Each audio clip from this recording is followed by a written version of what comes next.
Welcome to the Beards and Bible podcast. My name's Josh. I'm joined by Gabe. Gabe, how you doing this morning? I'm doing very well. Thank you for asking. You're welcome. Very kind of you to ask. You're welcome. Where are you at? There's a different situation going on behind you. I'm in my office here at the church this morning. Okay. I didn't feel like getting Newly remodeled? newly remodeled. Do you want to see it? Yeah, let's see. Sure. If you can move the camera. There's the Okay. right There's there, back a there. window and a couch. Yeah, I don't have anything up on the walls quite yet, except for my Georgia Bulldog pennant. Yeah, I'm still getting a quote back on some bookshelves. There's a guy that I had who quoted me bookshelves, and it was astronomically high, and so ain't doing that. So Just go to IKEA, man. get a flirgin. In normal store, it's a bookshelf. In IKEA, it's a flirgy. Yeah. Yeah. I love that you were like, okay, inspirational, biblical posters, Georgia. Oh, I gotta hang my Georgia pennant. That's priority. Yeah, there's not even a picture of my family. It's just my Georgia pennant. Yeah, that's probably bad. You were like nagging the guys who were doing the remodel, like, when can I hang my pennant? When can I hang it? Now. They're like, we're Now? not done painting. I'm like, I don't care. It goes up. Yeah. If you take that pennant off the wall, there's like a pennant-shaped like gap in the paint. Yeah. Yeah. Well, things going well in the Rutledge house? They are. Thank you. Awesome. Trying to think there's anything of note. But no, just typical parenting, family stuff, just, living the dream. Yes. Yeah. We just had a great Memorial Day hangout, shindig, cookout thing with some friends of ours. Nice. Down at a lake, beautiful lake in Nice. the lake house, and Awesome. got the paddle board out. There Did you go. Some aquatic activities Awesome, man. on a full belly. Yes. Yeah. Memorial Day hangouts are always premium. Mm-hmm. Yes. We went over to our friend the Scotts, Jesse and Kayla, and they always do the Murph. Do you know the Murph? The Murph workout? Mm-hmm. So I've been doing the Murph with them every Memorial Day for the past few years. And Oh yeah. I can't walk today. Yeah. Now I can't. the Murph is like you put on a 20-pound weighted vest and you do a bunch of calisthenics and 2 miles of running. Yes. Is that like an all-day thing for you? I've never tried the Murph. So typically you can do it in under an hour. So it's a 1 mile run. It's 100 pull-ups, 200 push-ups, and 300 air squats, and then a 1 mile run with the vest. Okay, so it's like bookended by a mile. Yeah, run. so I always modify it because I'm not a very good pull-upper. I'm not like you. You're a great pull-upper. You'd nail it with the pull-ups.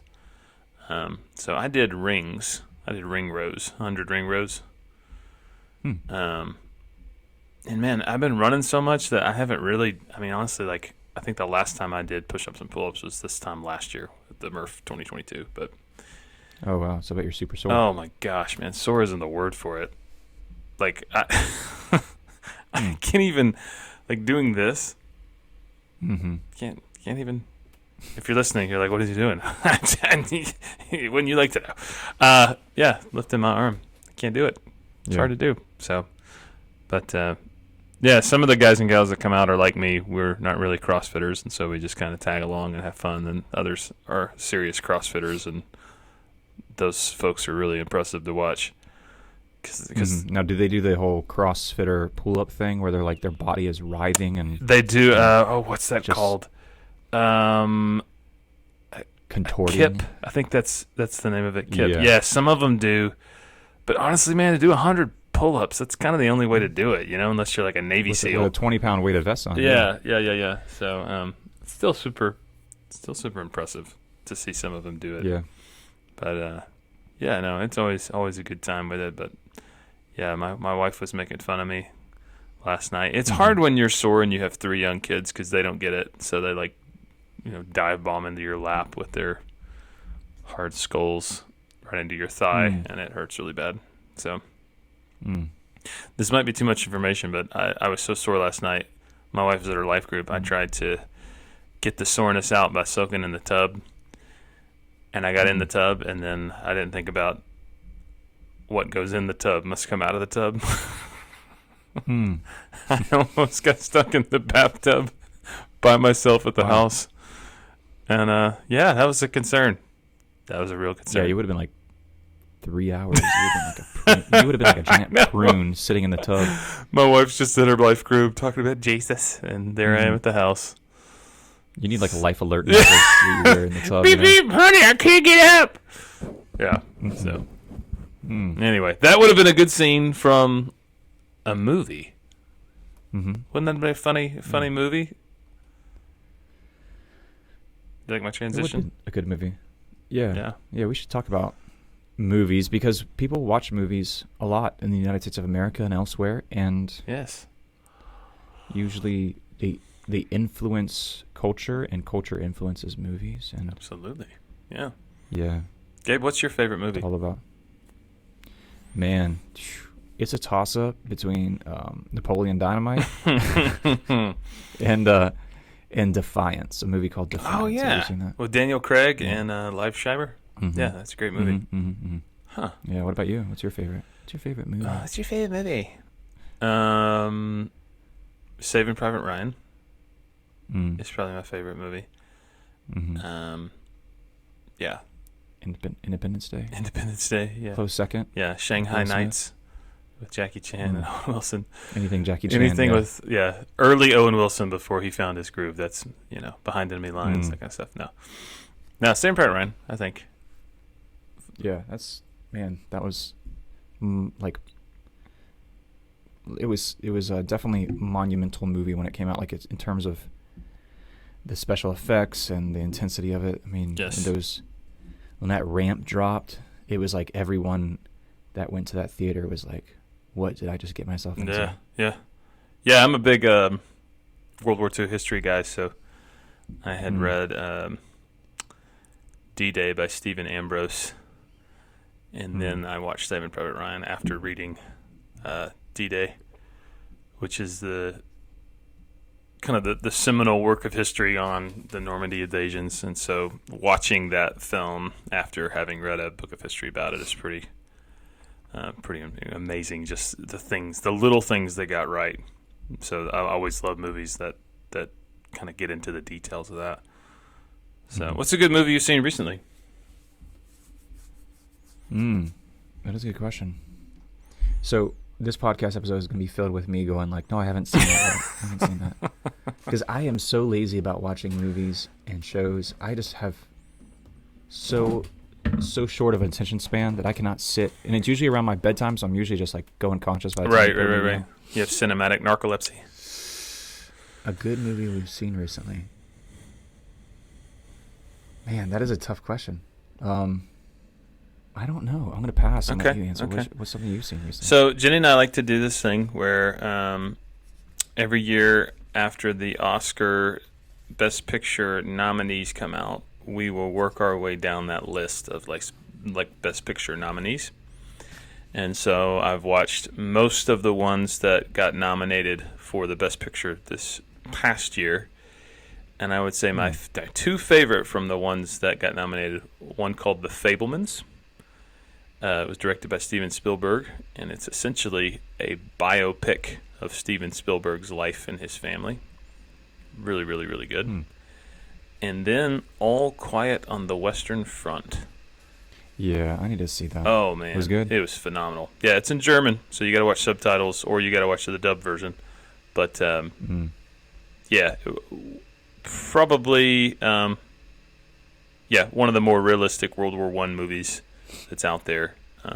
Really, really, really good. Was it better than 1917? I think I still like 1917 better. Really? Yeah, but super, super, super good.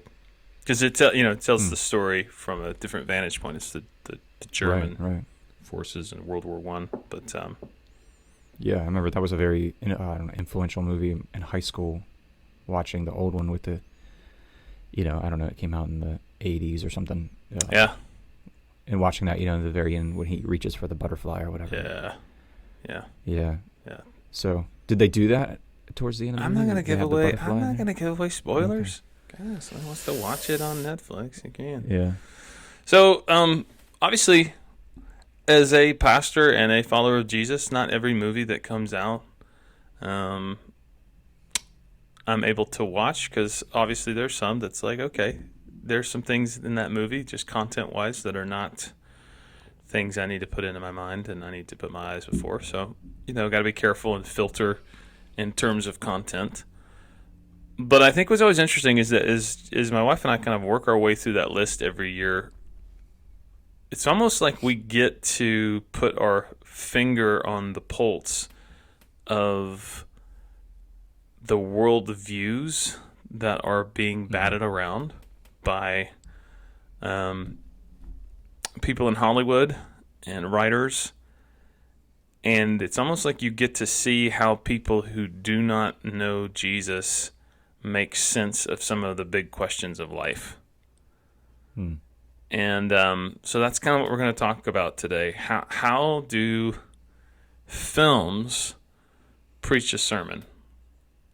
How do films preach a message? Because basically every time you turn on the radio, every time you turn on the TV, every time you watch a movie, you are hearing a sermon, or you're watching a sermon. You're watching a teaching about how the world works and what are the answers to the big questions of life. So we're going to talk about that today.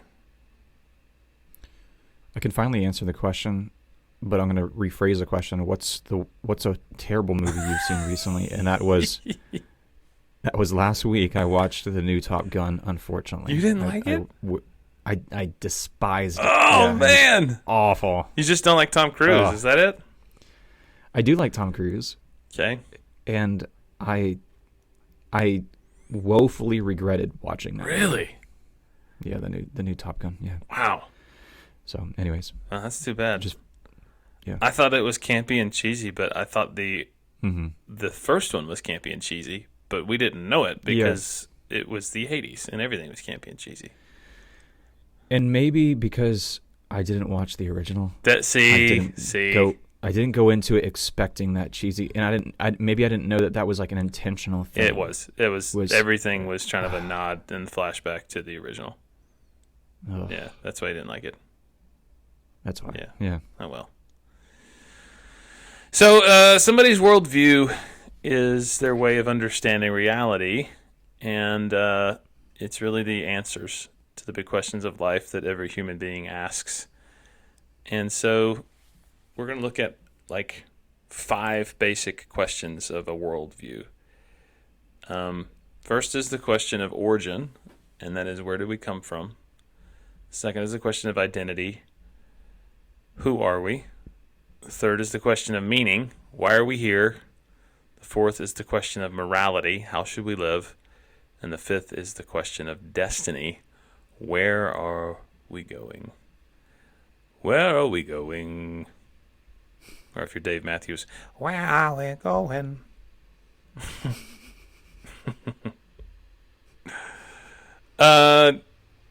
Gabe, we're all kind of asking these questions. Do you agree with that? Yeah, definitely. We're asking them or finding creative ways to avoid asking them. It seems like. Explain that to me. Well, I think kind of like the TikTok culture. It's just like, let's just make ourselves numb and thumb through all these little things that, are 10 seconds long and make us laugh, Right. And not have to really grapple and have to sit for a moment of silence. We're just constantly bombarded by distractions and stuff from those questions. And yeah, that's what I mean.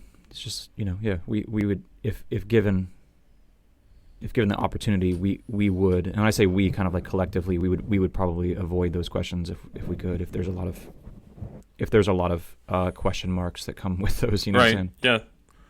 That's really interesting. And I think, yeah, you're right. There are definitely forms of entertainment that are mind numbing. And that's kind of the whole point of the entertainment, to keep someone from asking these questions because they don't want to know the answer to them, right? But, as human beings, we all have shared experiences of things like beauty and pain and desire and loss and death and life. And so we have to make sense of those things. We can stick our head in the sand when it comes to things like death. And I think you're right. A lot of like mind-numbing entertainment doesn't want to deal with the realities of things like that. But art is when somebody leans into that and somebody starts to grapple with these shared experiences and try to make sense of it. And not every form of entertainment can be art, right? So not every film can be considered artistic, I don't think. Maybe it is art. Maybe it's just bad art, right? But real art that kind of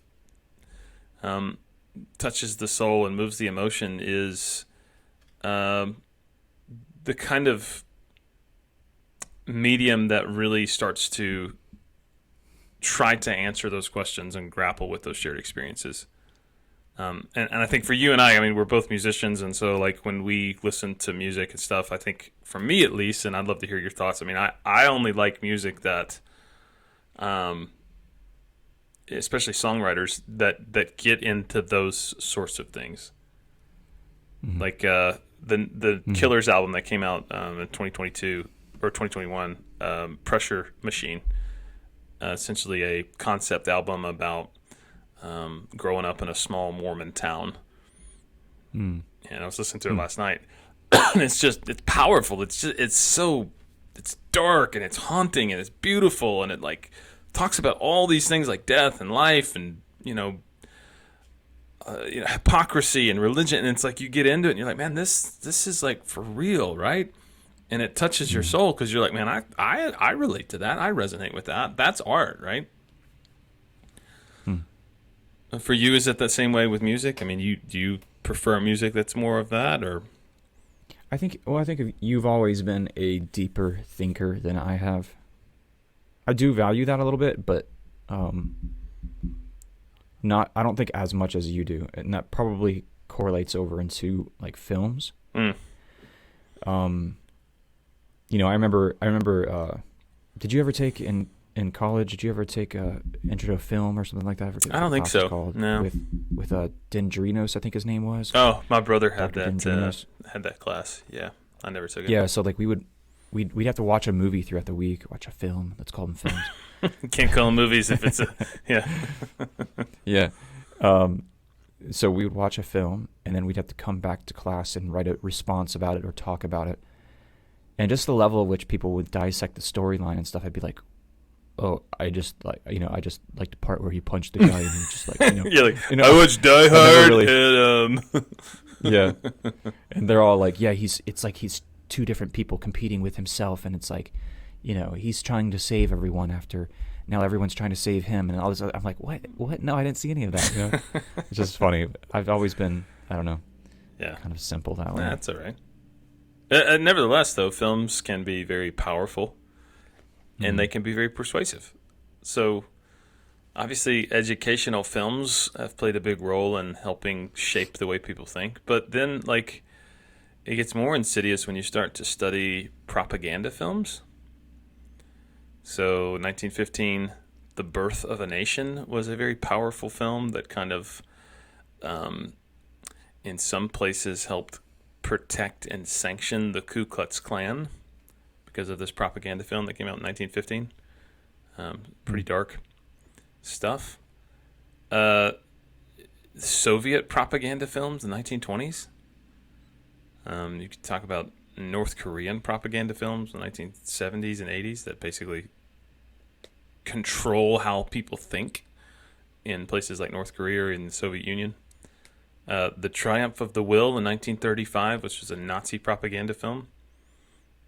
And they actually had this whole department that was committed to making films that were propaganda films. I mean, pretty powerful medium if you start thinking about it that way. Like, wow, they figured out if you tell a story using film. You put music in it. You get actors. You can change people's minds about certain things, which is pretty crazy. And of course, my favorite propaganda film, Rocky IV. Can you see how Rocky IV would be a propaganda film? Yeah. What about like all the Rambo movies too? Yeah. Think about Yeah. First Blood. like this. Yeah. Yeah, I mean, and even it's like, was it Rambo 4 where he's in Afghanistan fighting with the Mujahideen? I think like, that's Rambo 3. Rambo 3. Yeah.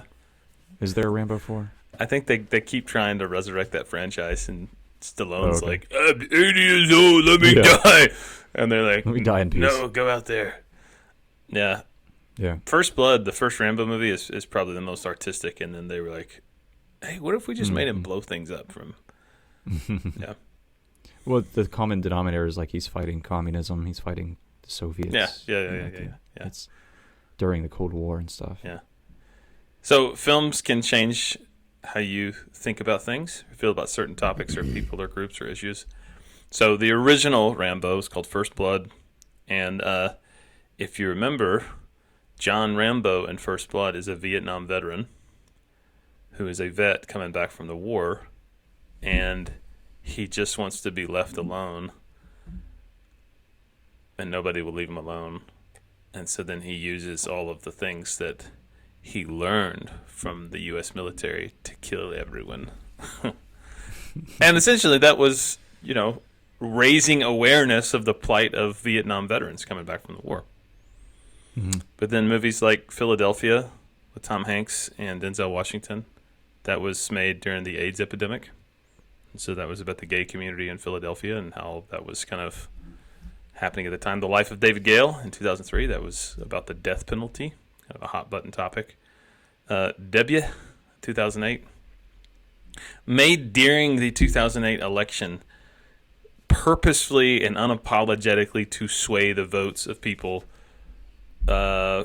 for the Democratic Party, because it was 8 years of George W. Bush. And so basically a propaganda film unapologetically saying this is what 8 years of voting Republican has got you. John Q, 2002, is essentially a movie about the broken healthcare system. That's Denzel Washington, great movie. Hurt Locker, 2008, first film really about the war in Iraq. So the war in Iraq was still going on when they made that movie. So essentially, films are very powerful. They tell a story, but there's always a story behind the story.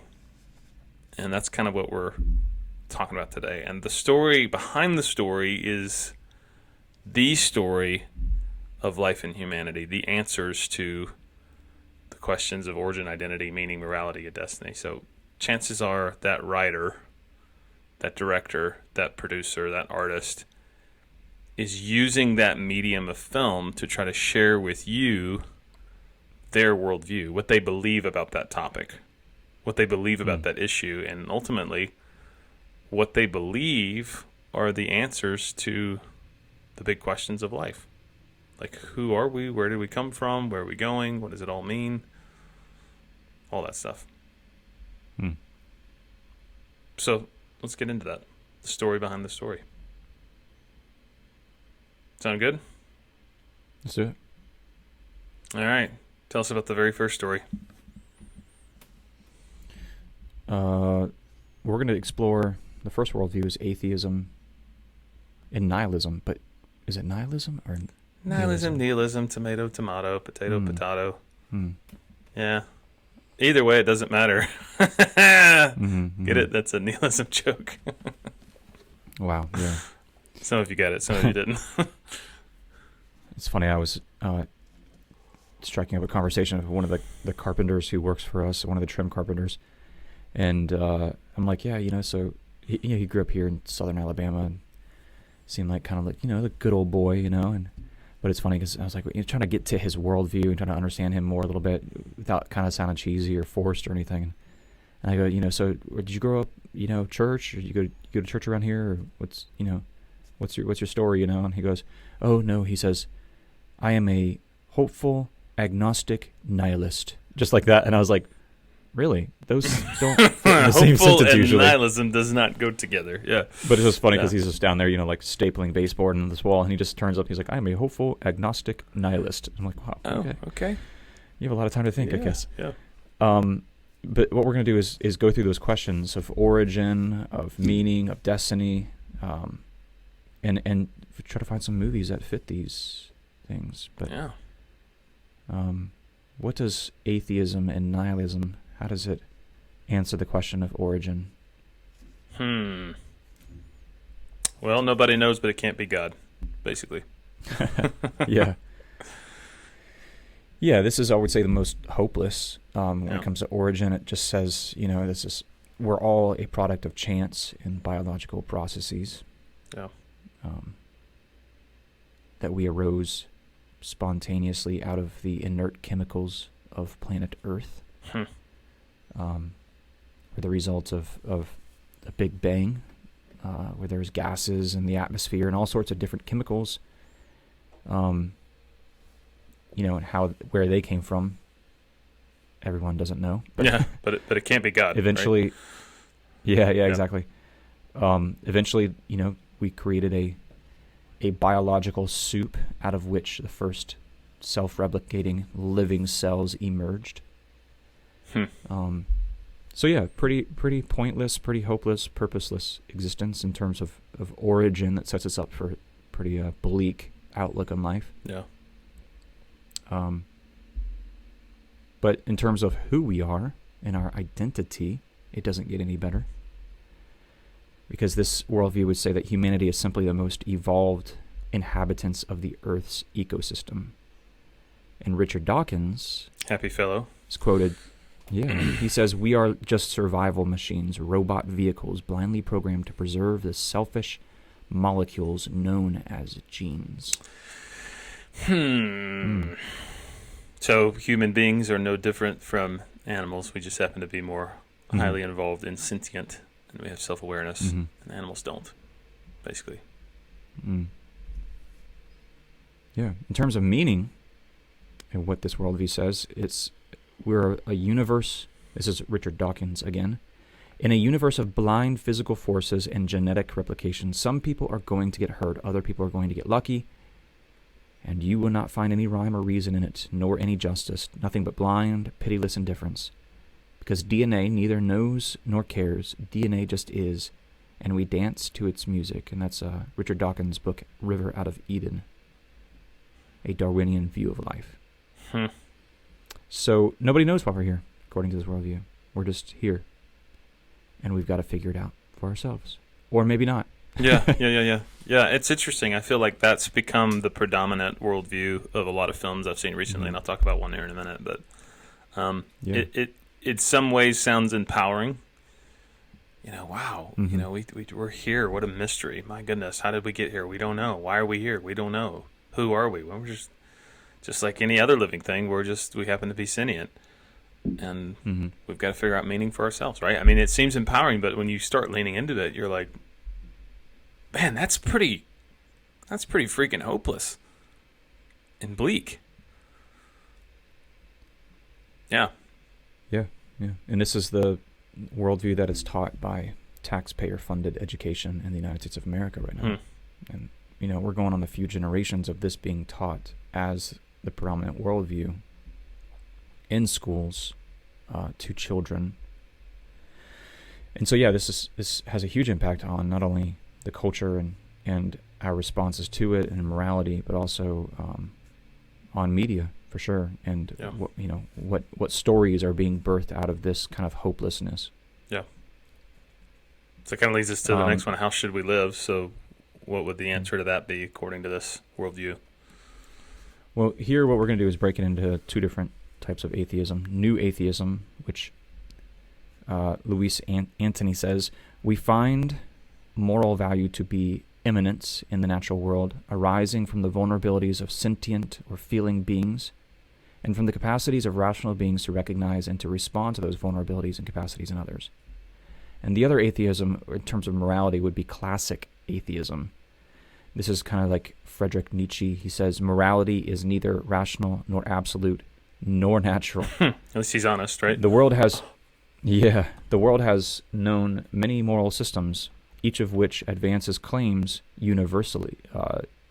All moral systems are therefore particular, serving a specific purpose for their propagators or creators, and enforcing a certain regime that disciplines human beings for social life by narrowing our perspectives and limiting our horizons. So New Atheism would say, yeah, maybe there is kind of like this overarching morality that we kind of have to find and recognize and respond to.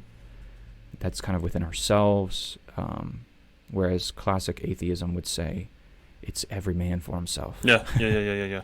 Yeah, and kind of the new atheists, like guys like Sam Harris, I think he wrote the book Good Without God, are grasping at straws to try to say you can have morality without a belief in a higher power.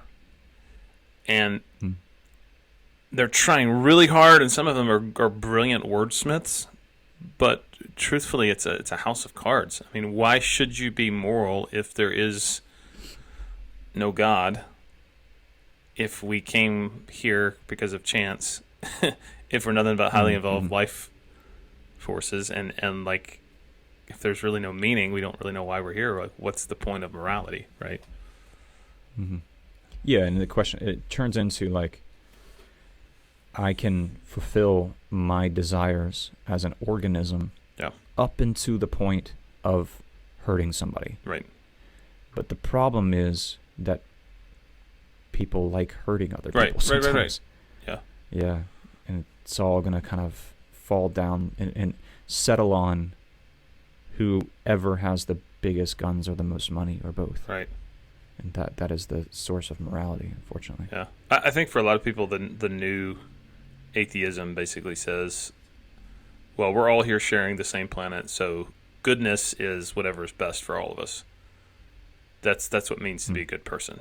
You know, that you're not going to hurt anybody because we're all sharing the same space. And so really the only thing that can be seen as evil or wicked is somebody who opposes someone else pursuing their own happiness. And I think you see that a lot in all elements of our culture. But that's kind of a decidedly secular, atheistic worldview in that. In terms of destiny, like where are we going?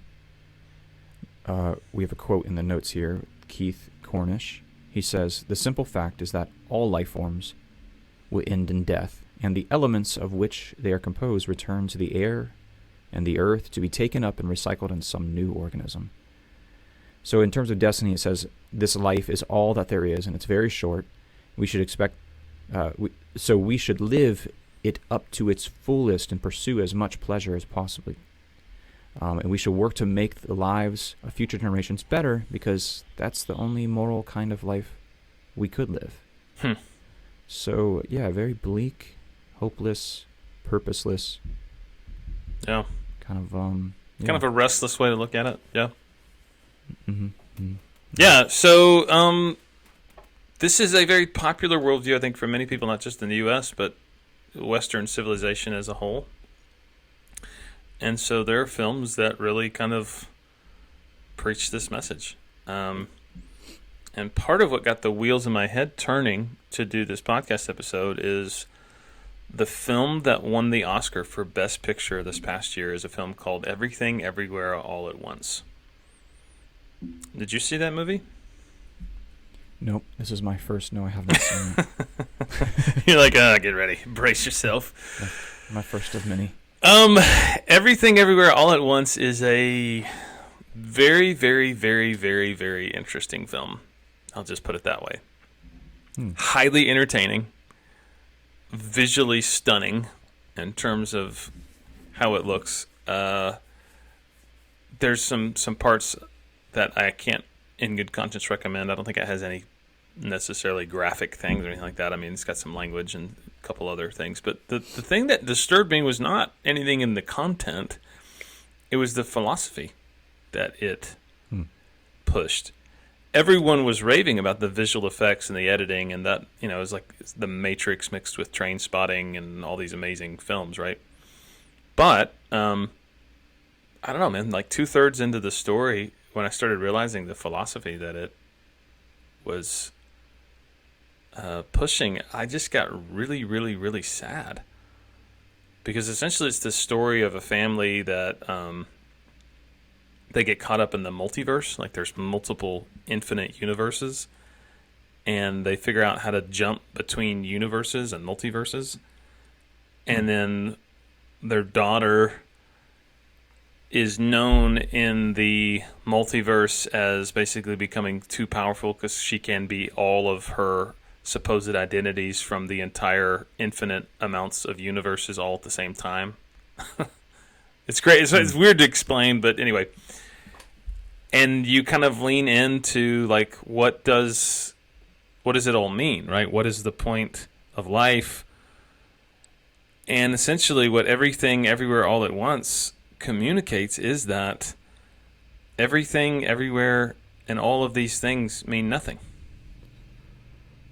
And so when you come to the conclusion and you get to the end of it all and you realize none of it means anything, we don't know why we're here, we don't know where we're going, we don't know what any of it means, you can either become a nihilist, where you just want to destroy everything or give up on life, or you can become a hopeful optimist and just love people.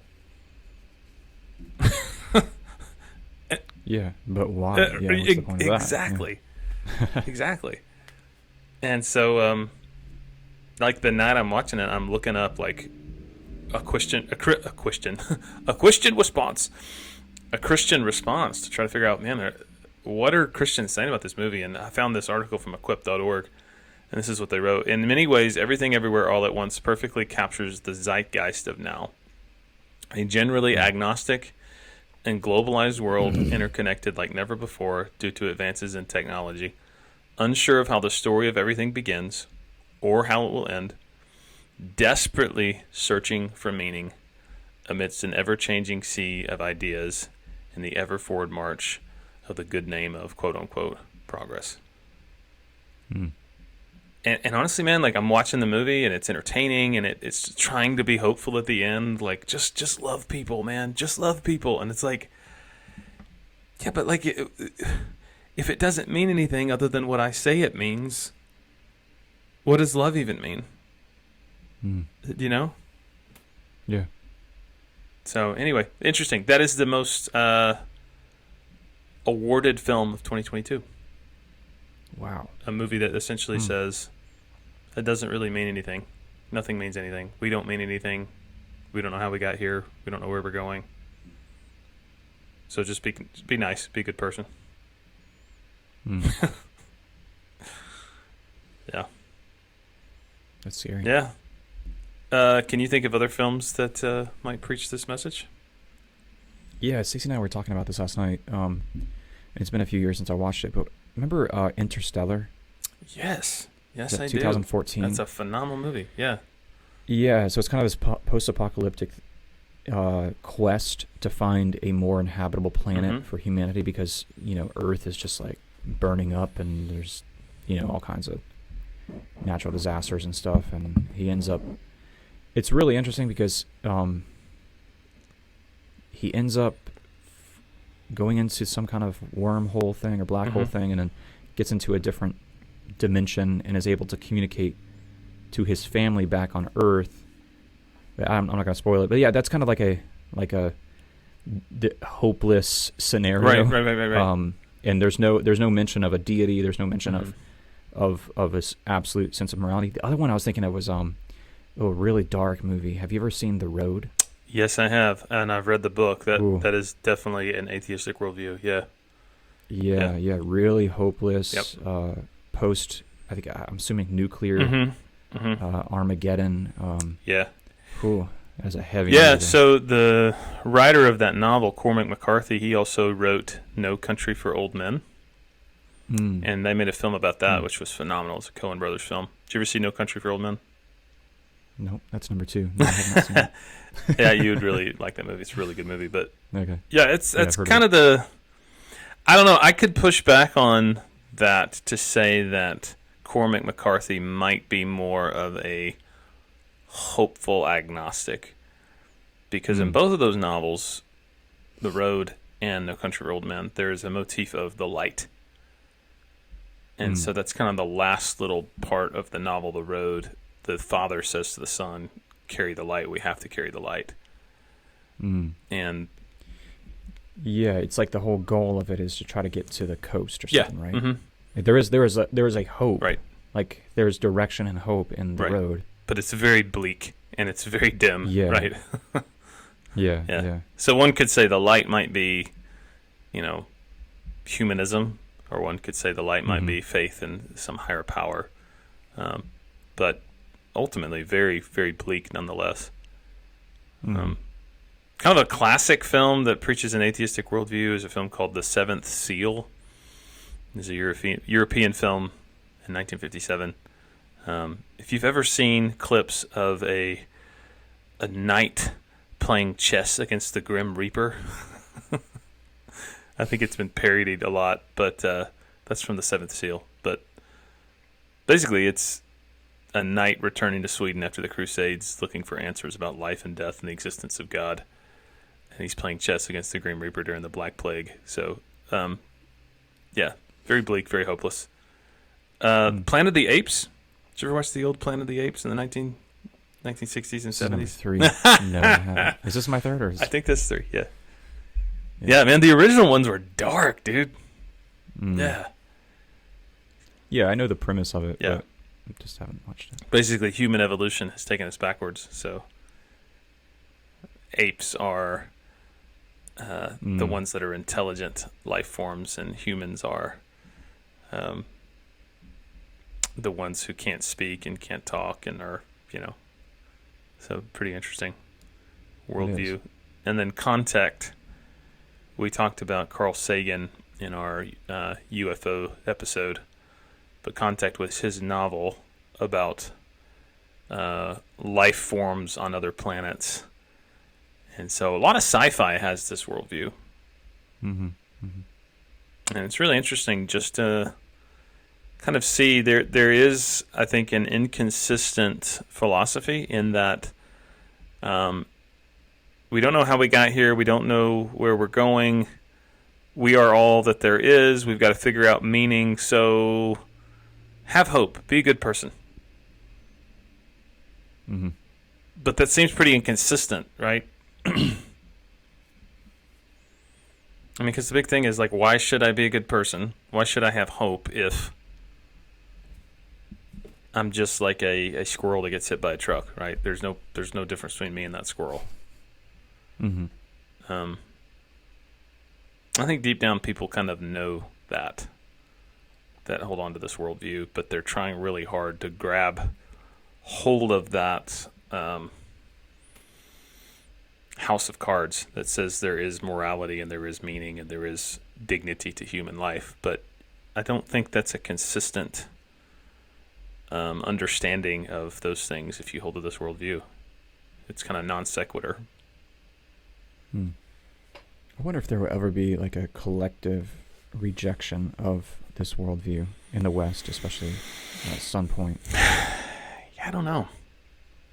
We're becoming more spiritual, but not in a good way. Like in kind of a more, we're open now to some pretty dark spiritual stuff now.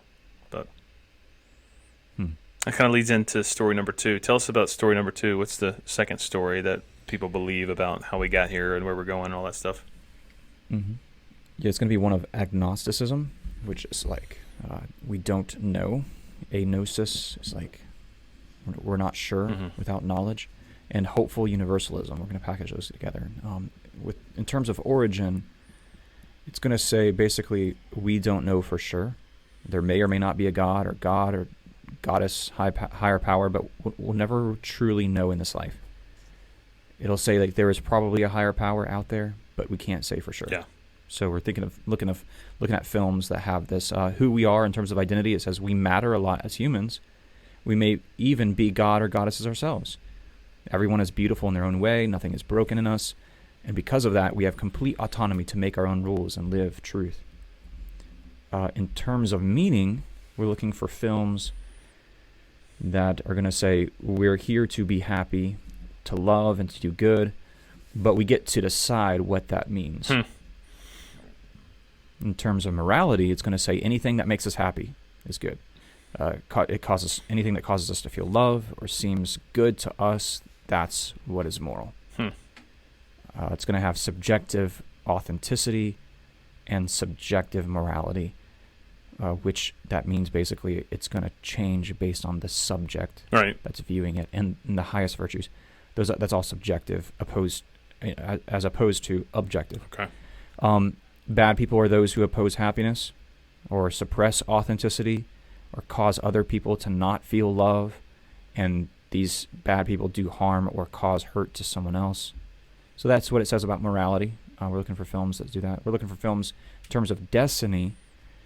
Where are we going?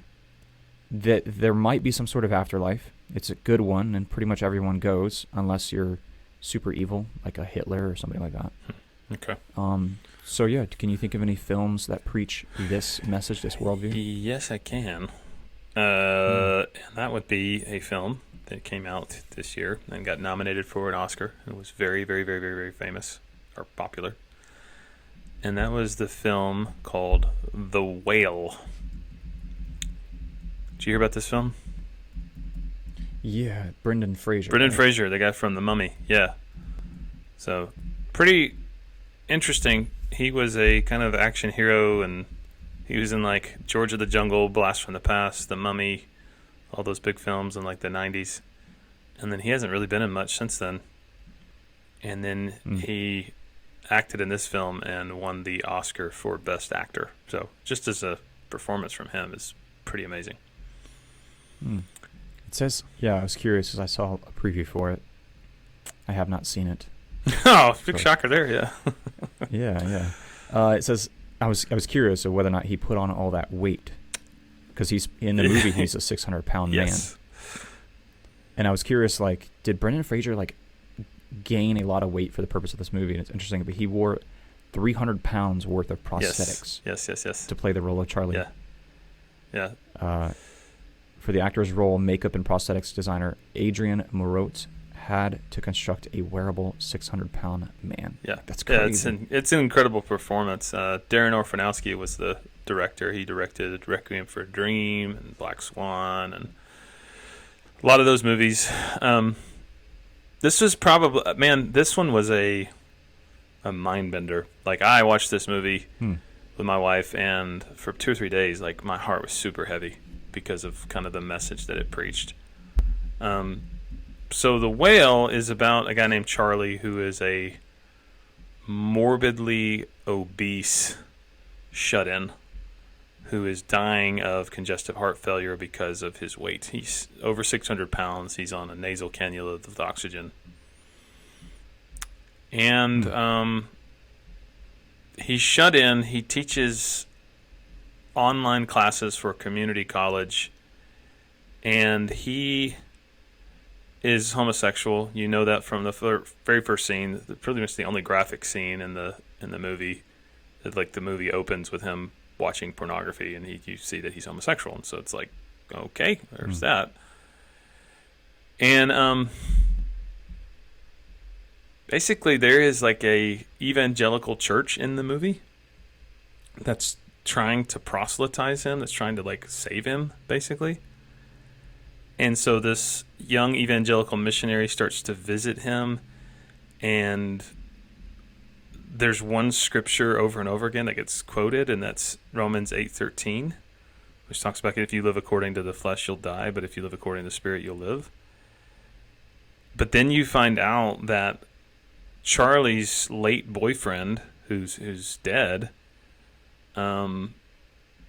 grew up in that church and was driven to suicide because the church exiled him because he was gay. And so the church has, the blood of an LGBTQ plus person on their hands. And so, the missionary keeps quoting Romans 8:13, and then Charlie responds basically, okay, so God killed Alan. Alan died because he chose the flesh, being gay, over spirit, being faithful to God.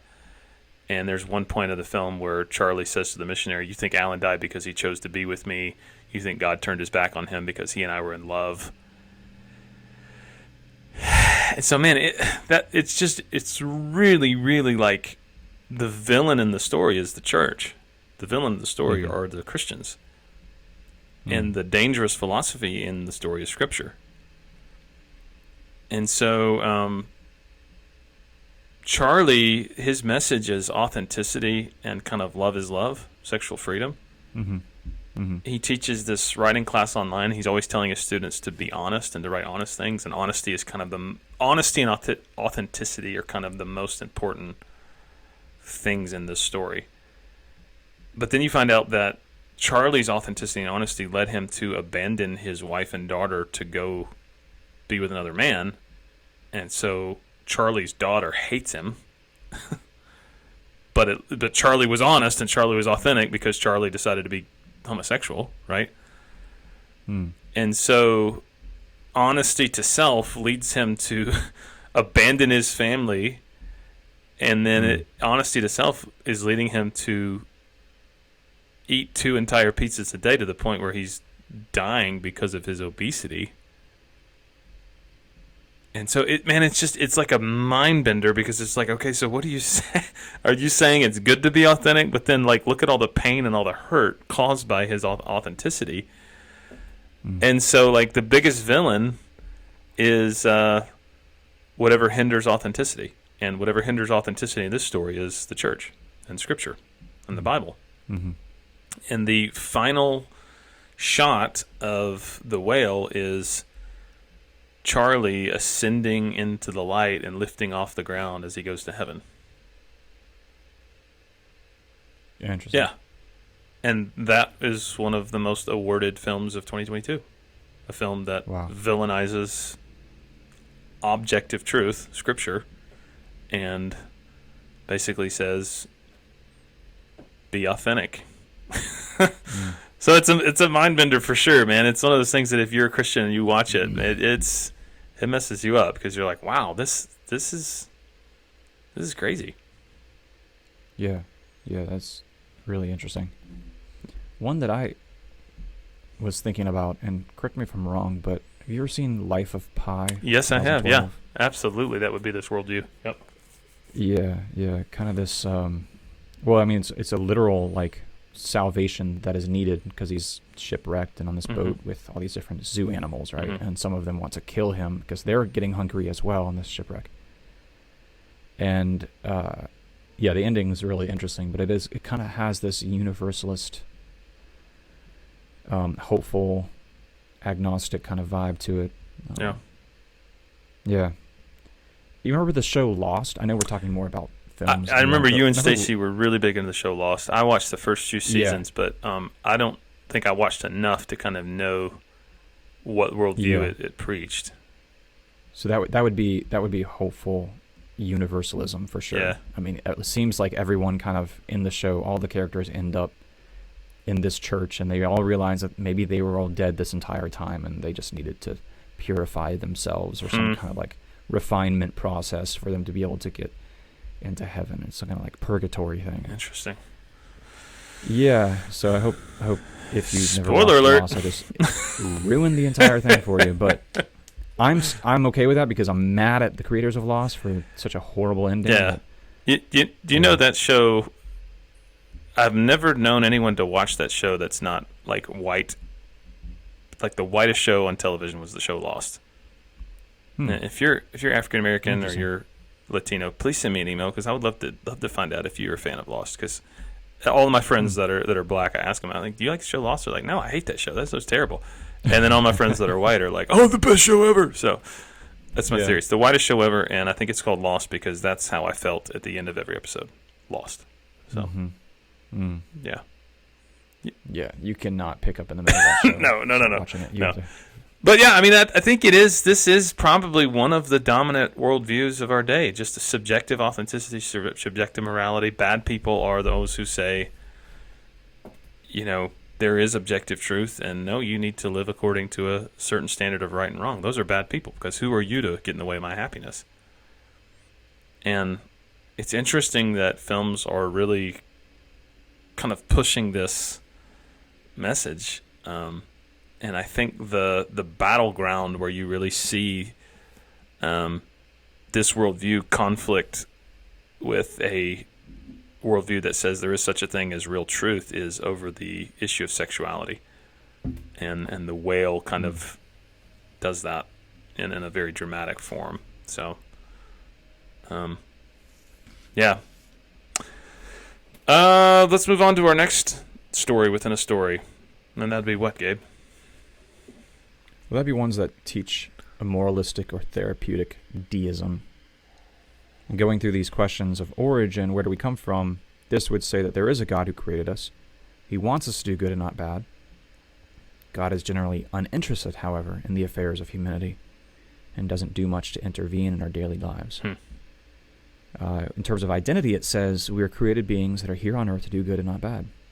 And in terms of meaning, this worldview is going to say we're supposed to be happy and do good things and not bad things. When it comes to morality, this worldview, or these films, are going to say we all kind of know which things are good and which things are bad. So as long as we're a good person, we'll be okay.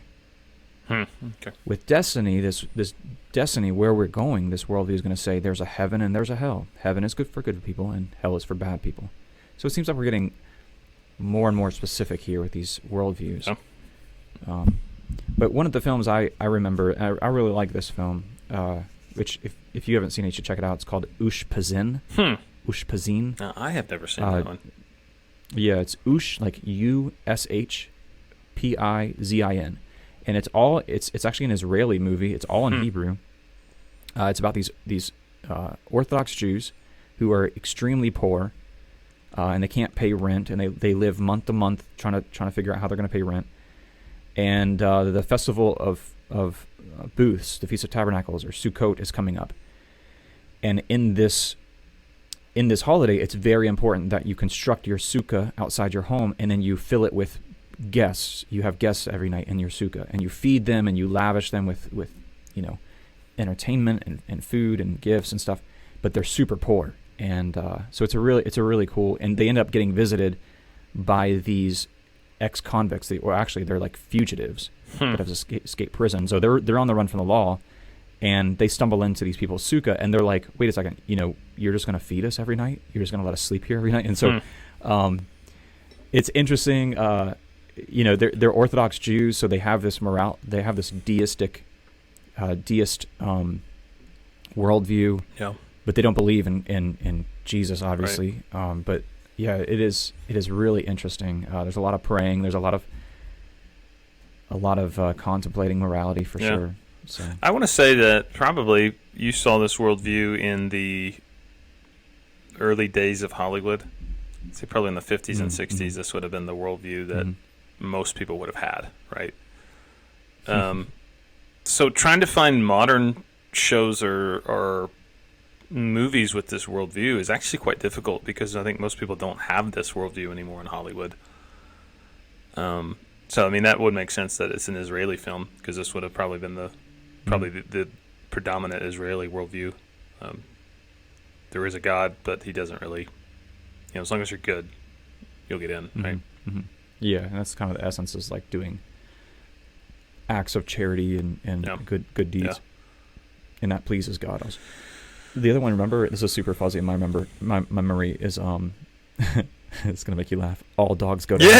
Yes, I actually almost put that in the show notes because I was like, yeah, that's really? Totally it. Yeah, very much so. Yeah, kind of a, but that it's an animated film, but it's like, yeah, it very much preaches this message. Yeah. Enough. So 3 that I could think of. The first was actually a TV show called The Good Place. This is Ted Danson and oh gosh, what is her name? She's in Frozen. She's married to Dax Shepard. Kristen Bell. Yeah. So it's a show about a woman, Eleanor Shellstrop, who dies, and she goes to the good place. But then she realizes she's there by mistake. And she has to hide the fact that she's been a bad person, and she tries to become a better person so she doesn't get kicked out of the good place. And it's funny, and it's a really funny show, but at the same time you're like, okay, so what are we saying, right? This thing called the good place, that's where good people go, and you've walked old ladies across the street and you've recycled and you've done good things, and so that's why you get to go to the good place, right? And it's kind of revealing as to how people think about heaven and hell, Mm-hmm. What Dreams May Come with Robin Williams, 1998. A guy dies in a car accident and he goes to heaven, and then he discovers that his wife killed herself out of grief. Mm-hmm. And she goes to kind of a circle of the afterlife that's like really dark and bleak, and so he leaves the good part of the afterlife to go get her from the bleak, dark part of the afterlife. And so that's kind of this worldview, right? You never really see mention of God. It's like you see angels and you see heaven, but you don't really see God. It's kind of like deism. And then, of course, there's the classic Nicolas Cage film, City of Angels. Do you remember this one? I don't want the world. Yeah. Don't think that they'd understand. Nicolas Cage is an angel. He falls in love with Meg Ryan. Is Nicolas Cage a good actor or a bad actor? I say bad. Yeah? I say bad, yeah. He's been in Raising Arizona. Like, Wind Talkers. He's been in some great films. Yeah, I don't like his acting. I know it's some people absolutely love his acting. I feel like when he's acting, he's always very conscious of the camera being right there. Like he's aware of that. Have you seen him in the movie Adaptation? You're going to say no, aren't you? I am going to say no. I'm telling you, every movie you ask me if I've seen, I will say Yeah. I would say in the movie Matchstick Man and the movie Adaptation, he shows his acting chops. He's actually in Matchstick. He was decent. Yeah. Okay. Yeah. I mean, he's a better actor than I am. Yeah, but like I think I just don't like his acting. Whatever movie it is where he gets put in a cage of bees and he's not the bees. That kind of ruined him, I think, for a lot of people. What happened to him? Like, where is he? Here's he just dropped off the road. No, he's still in films. He's just in some stinkers. Oh, yeah, okay. I think that truthfully, what happened to him is he went bankrupt and he had to keep acting in movies that were bad to keep making money. So he kind of spoiled his reputation as an actor. He's been in a couple of good ones recently. But anyway, City of Angels, really interesting movie. There's an angel who falls in love with a mortal woman. He tries to become human in order to be with her. And so he makes the transition from immortality and discovers kind of the human experience of love and loss and all that stuff. And so, belief in the afterlife, that's where good people go. Belief in angels, all that stuff. But very much good people go to heaven, bad people go to hell, and God is completely absent, right? There is heaven, there is angels, but God's just kind of disinterested and detached, right? And there's a lot of people who believe that, and that's kind of their understanding of how this works. But as Christians, we know that the story of how we got here and where we're going and who we are stands apart from any of those stuff. So Gabe, what's the true story of all these things? Well, the true story is the gospel of redemption, the good news of redemption. And this worldview, which I hold to, says that we were created by an independent, unchangeable, infinite and personal, eternal and omnipresent triune God who knows us, loves us, and desires to have a relationship with us. With identity, this worldview says that we are personalized, we're intricate, beautiful creations of a personal, creative God. We were designed with gifts and talents and abilities and personality for a specific purpose and a reason. We are loved by God, and He desires a relationship with us. In terms of our meaning, this worldview says you are here to enjoy God and glorify Him forever. Nothing else in this world will give you the kind of meaning fulfillment your heart hungers for. Since we're created by God in terms of morality and made in His image, we're to enjoy and glorify Him forever. And we should according to His word and His commandments. And then lastly, in terms of destiny, this worldview is going to say all of us will die someday. But God has offered us eternal life through Jesus. If we will believe on and trust in Him, through Jesus Christ, we can escape God's judgment and be issued a full pardon. Yeah, I don't see too many films or TV shows coming out of Hollywood that preach this worldview. outside of Christian, like cheesy Christian movies, there isn't any. And that, don't get me going on Christian cinema. Yeah. Honestly, though, Gabe, I think that more Christian cinema preaches therapeutic moralistic deism than it does gospel. Yeah, you might be right. Yeah, and I'm not, I'm not dogging those Christians that are trying hard to put out Christian movies. That's hard. I think we've made some strides over the years. The Chosen, I think, is a huge win for Christian art. Yeah, I think that's a step up. Yes, for it's raised the standard for sure in terms of storytelling and acting and things like that. But yeah, I think it's difficult for us in such a media-saturated, entertainment-reliant culture as Christians, because if we're going to watch a film to be entertained, we're probably going to have our worldview contradicted or rubbed against by other worldviews. I saw a smirk on your face. I was trying to figure out what you were thinking was funny. I just remembered one of my favorite movies, which I forgot. What's that? What About Bob? Yes! What About Bob? Oh, I love What About Bob. Baby steps. Oh, that movie is... If you have not seen What About Bob, you have to see What About Bob. Yeah. Such a good nostalgic movie. I just think it's funny that you thought about What About Bob right as we're talking about the biblical worldview. Yeah, I don't know how it popped in your mind, and you got a happy face that you're thinking of Bill Murray. I have to. I want to watch that. I want to watch that ASAP now because it's been a few years since I've seen it. And another great movie, which you may have seen this one, Pure Luck. This came out in like the 80s or maybe the early 90s. I don't even know. Yeah. But just stupid. Like, I'm trying to remember who it was. 1991. Okay. Pure and Luck. It has Danny Glover and Martin Short. Man. Oh, but it's so is good. Is it purposely stupid, or is it like unintentionally dumb?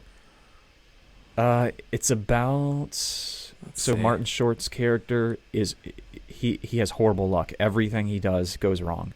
And he's hired by this private investigator to find a girl who was kidnapped in Mexico or lost in Mexico on vacation, who has a similar situation, and everything she does goes wrong, and she ends up getting lost, and she gets amnesia, hits her head real hard. Oh gosh! And so he hires him to try to, maybe their bad luck will lead them to each other, and it is hilarious, man. It's so good. Right. I gotta look that one up. But just cheesy good cheesy 90s movie, just like What About Bob. Oh, that's great. I also really like films that are so bad they're good. Do you like films that are so bad they're good? Like Trolls 2? Yeah. Oh. Yeah. Just horribly bad. Not Trolls 2. Troll 2. Yeah, Troll 2 is... there's no way to explain it. You just have to watch it. It's so awful that it makes me laugh. I've watched it a couple of times because it's so bad. It makes zero sense. It's the most like... Yeah. And then, of course, there's the Citizen Kane of bad movies, and that is The Room with Tommy Wiseau. Do you know about The Room? No, I've never seen it. Oh, man. I got to send you some clips. Okay. Oh, man, so many good quotes from The Room. No. To me, it's like that. Anything with like a big bubbly red font on the title of the movie, I'm just not going to watch. Yeah. Like, I don't know. That whole in early 2000s, there was just a string of movies that came out like that. Just yeah. Well, here's the thing about The Room. Don't judge a book by its cover. The guy that was Tommy Wiseau, he's from like Poland or somewhere in the East. He ran into a bunch of money. He's from Eastern Europe somewhere. Ran into a bunch of money, came to the U.S. and wrote, starred in, and directed this film. And he had the money to actually hire like a real Hollywood cast. And his English is so bad, and his acting is so terrible, and the script is completely nonsensical, and the whole movie makes zero sense. And because it makes zero sense, and because he hardly can speak English, it is the funniest thing you've ever seen in your life. Yeah, there's. Oh, okay. So, yeah, it has 3.6. Yeah. It's horrible. Some of the quotes are just You're tearing me apart, Lisa. Oh, hi, Mark. Yeah. I have seen clips Yes. of this. Yeah, I'm looking at the preview. Oh, now. man. Yeah. That's so fascinating because in American culture, it's like you can be so bad at something that people actually, it finds sympathy with people, Yes. and it actually ends up being Yeah. really kind of this cult following. Yeah, and it that's ends the up room. making you Yeah, tons of money. that's the room. Yeah. That's so Yeah. funny. So, how do we as Christians practice biblical discernment in media as we're closing up? First thing is, hey, just because something is popular and everybody's watching it doesn't mean you have to watch it too. Like I talked about how Jenny and I look at the list of movies that come out every year. There's some movies I'm just not going to watch, right? There was a movie on that list called Babylon. I read some stuff about it. It's full of sex, debauchery, nudity, horrible language. I'm just not watching it, right? Just because it's popular doesn't mean you have to watch it. Like, your allegiance should be first and foremost to your King Jesus, and if it causes you to sell out your faith being entertained, that's not worth it. So, obviously, with content, you've got to ask yourself the question, is it more important for me to be entertained or for me to be allegiant to King Jesus? And so I think that's a no-brainer with that. But a few helpful questions to ask as you watch that movie is, as you're watching this movie, what is the point of the story? Like, what are they saying? What's the message being preached by this film? What is it that makes life meaningful or good in this story? How does the film address life's ultimate questions? What does salvation look like in this story world? Right? What is the unpardonable sin? Like in the movie The Whale, the unpardonable sin is the church saying there is objective truth and you're in sin. Right? That's the unpardonable sin according to that movie. Really asking the question, like, what does this movie say about God? Is God absent? Is God present? Is there no God? Is God unknowable? And I think when we start to ask those questions, we can kind of see and sniff out, okay, this is how a lot of people think. And then honestly, I feel like that can be really helpful when you're talking with folks about Christ and sharing your faith. So pretty interesting to think through. So. Yeah. Gabe, any other obscure early 90s films you want to throw in there before we sign off? Oh, man. Are you a Princess Bride guy? No. You like Princess Bride?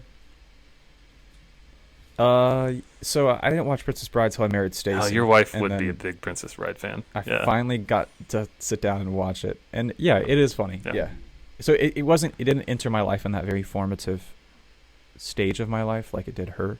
Yeah. So it's not as meaningful and nostalgic as it is to her, but it is a funny movie though. The good pirate Lawrence takes no survivors. That was my Andre the Giant impersonation. So Yeah. Marriage is what brings us here today. That blessed arrangement. That dream within a dream.